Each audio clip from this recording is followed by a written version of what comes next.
कनायपुर field में football का match हुआ और अक्सर देखा जाता है कि जहाँ भी फुटबॉल का मैच होता है भीड़ उमड़ती है।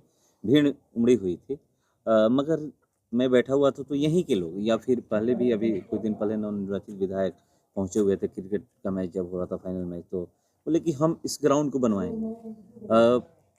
जो भी लोग आते हैं लोग कह रहे हैं कि वादा कर देते हैं मगर ग्राउंड नहीं बन पाता है। क्यों? बिल्कुल सही बात है। पहले भी शायद हमारे पूर्व में भी लोग रहे हैं तो वो भी शायद वादा किए थे स्टेडियम का निर्माण करवाएंगे करनामेपुर का। निश्चित तौर पे ये एक मैदान इस दियारा इलाका में यही एक करनामेपुर फील्ड दिखता है जो थोड़ा बहुत खेलने के लायक है, इसके अलावा नहीं है। तो हम भी ये हम भी जब आए थे तो मेरे सामने भी करनामेपुर इलाके के लोग ये बात रखे थे।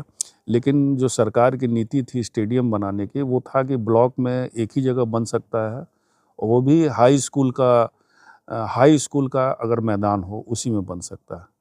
इसीलिए आप लोग देखे होंगे कि शाहपुर में जो स्टेडियम बना है वो हाई स्कूल का ज़मीन थी, इसीलिए वहाँ स्टेडियम बन गई। और बिहियां ब्लॉक में ऑलरेडी एक बिहियां हाई स्कूल के पीछे एक बना हुआ आधा अधूरा है, वो पूर्ण नहीं हो पाया है, तो बिहियां ब्लॉक में बन चुका था, इसीलिए शाहपुर ब्लॉक में एक स्टेडियम बना है। और इस तरह की कोई नीति नहीं है कि उसके अलावे बिहार सरकार की है कि यहाँ कहीं भी चाहेंगे तो हम लोग फील्ड बना सकते हैं, इस तरह की नीति नहीं है। सरकार की नीति की वजह से बिल्कुल बिल्कुल, नहीं तो कब का हम अगर इस तरह की बात रहती तो कब का यहाँ बन गया रहता। तेजस्वी यादव को राष्ट्रीय कार्यकारी अध्यक्ष बनाया गया है, एक युवा को कमान दी गई है। आरजेडी में कितना बदलाव आएगा? देखिए 2 चुनाव लड़े हम लोग, तेजस्वी जी के नेतृत्व में ही हम लोग 2 चुनाव लड़े हैं और दोनों चुनाव में हम लोग पिछले बार बहुत बेहतर चुनाव हम लोग प्रदर्शन किए थे। इस बार भी हम लोग का अगर वोट परसेंटेज देखा जाए तो सभी लोगों से ज़्यादा है। और इस चुनाव में नया है कि युवाओं में काफ़ी जोश जोश देखा गया है और ये निश्चित तौर पे कहा जा सकता है तेजस्वी जी के चलते जो है काफ़ी युवा इस पार्टी से जुड़े हैं। और लालू जी की सेहत थोड़ा सा खराब चलती है, इसलिए आखिर इनको आगे हम लोग नेता मान चुके हैं, जनता मान चुकी है, इसलिए इनको कार्यकारिणी अध्यक्ष बनाया गया है। आगे चल के राष्ट्रीय अध्यक्ष भी बनेंगे। खबरें चल रही है कि लालू युग अब समाप्त हो गया, तेजस्वी युग आ गया।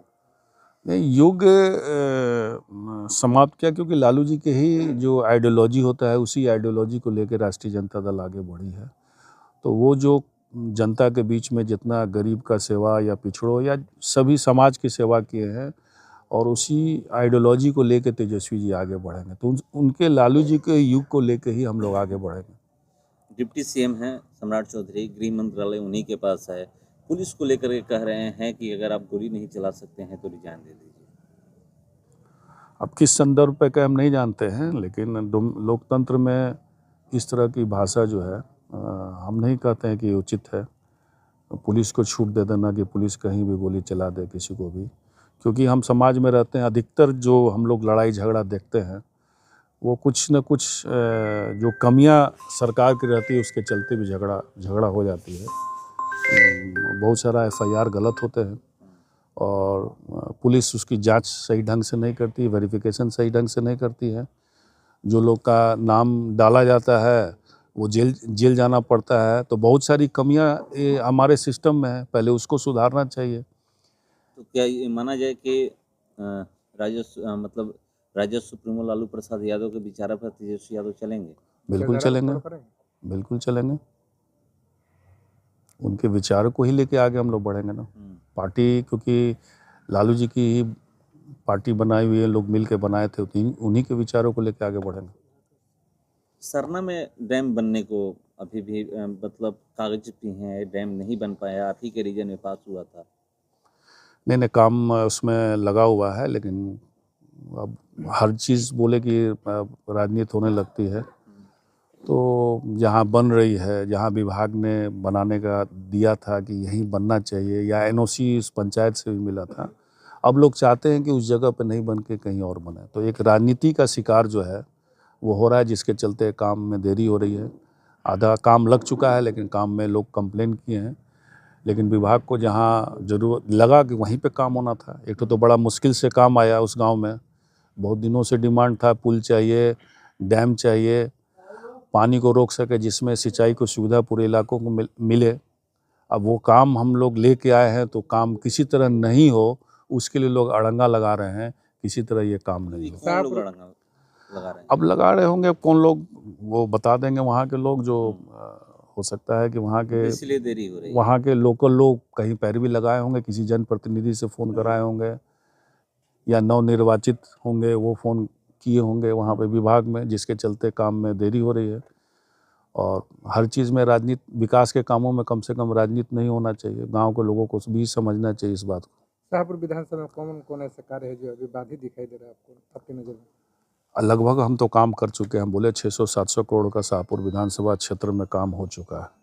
और जो भी आगे काम होंगे आपको दिखेंगे। मैक्सिमम काम जो हम लोग रिकमेंडेशन किए हुए हैं, सुलभ संपर्कता हो या मुख्यमंत्री टोला संपर्क हो, या आपका मरचैया में जो डैम आपको बताया कि उसका भी एस्टिमेट बना हुआ है जो कैबिनेट में जाना है, तो ये सब तो तैयारी है। तो निश्चित तौर पे जब पुराना रिकॉर्ड निकाला जाएगा, उस तहत जब सरकार काम करेगी तो और बहुत सारे काम जो लाभ मिलेंगे यहाँ के जनता को। बक्सर के सांसद सुधाकर सिंह वो संसदीय समिति के जो दिल्ली में बैठक हुई थी उसमें मांग की है पूर्वांचल एक्सप्रेस को लेकर जो आरा बक्सर 4 लेना है उससे सटे हुए, तो कितना शाहपुर विधानसभा को शाहपुर क्या पूरे भोजपुर पूरे बिहार को फायदा होगा। जिनको अगर उस तरफ जाना है, गंगा उस पार के भी लोग हैं जो उस तरफ जाना है, वो इसी रूट को ही पकड़ेंगे, तो पूरे बिहार को फायदा होगा। खासकर तो मतलब बक्सर से सटे हुए शाहपुर है, भोजपुर बक्सर, तो ये तो पूछना ही नहीं कितना लाभ होगा जाने आने में। नीट छात्रा का एक प्रकरण है वो अभी काफ़ी सुर्खियाँ बनी हुई है। उसमें मीसा भारती का एक बयान सामने आया है कि बिहार सरकार को सीबीआई का जो है उसको केस सौंप देना चाहिए। दे देना चाहिए। पुलिस का जो जांच में जो कमियां देखी गई है, उस हिसाब से पुलिस जो है सक्षम नहीं, हमको समझ में आ रहा है। आज देखे हैं कि एसएसपी का, पटना एसएसपी का शायद तबादला भी हो गया है। निश्चित तौर पे सीबीआई को देने से पता तो चलेगा आखिर किसने ये काम किया है, कौन लोग हैं इसमें शामिल हैं, पता चलेगा। बहुत सारे लोग सस्पेंड भी हुए इस मामले में। हम बोले ना कि इन लोग को काम करने नहीं आए, पहले इस मामलों को दबाने का प्रयास किया गया, और लेकिन मीडिया के और कुछ लोगों के चलते जो है काफ़ी हाईलाइट हो गया मुद्दा, लोगों ने उठाया, जिसके चलते आज बिहार सरकार के और पुलिस महकमा को झुकना पड़ा। और जो भी आज देख रहे होंगे फोरेंसिक जांच में आई है कि नहीं उसके साथ गलत काम हुआ है, उसी का नतीजा है। इसी पे एक बीजेपी सांसद हैं राजीव प्रताप रूढ़ी, उनसे जब ये पूछा गया नीट छात्रा को लेकर बयान के मतलब क्यों नहीं अपराधी पकड़े जा रहे हैं, तो वो बयान दे रहे हैं कि तेजस्वी यादव जब से बिहार में आए हैं अपराध बढ़ गया है, वो अपराध लेकर आए, विदेश में थे तो अपराध बिहार में नहीं था। अब रूढ़ी जी तो बहुत मानते हैं कि पढ़े लिखे हैं और सोच समझकर बयान देते हैं। पता नहीं इस तरह का बयान वो कैसे हल्का बयान दे सकते हैं, ये हमको नहीं समझ में आ रहा है। लेकिन निश्चित तौर पे कोई भी व्यक्ति को यहाँ आने से, भी तेजस्वी कोई अपराधी तो है नहीं, और विरोधी दल के नेता हैं, वो लौट के आए हैं तो उससे अपराध बढ़ जाएगा, तो ये तो बड़ा बचकाना ये बयान है। और अपने जो फेलियर, जो अपनी जो कमियां है उसको छिपाने का प्रयास कर रहे हैं।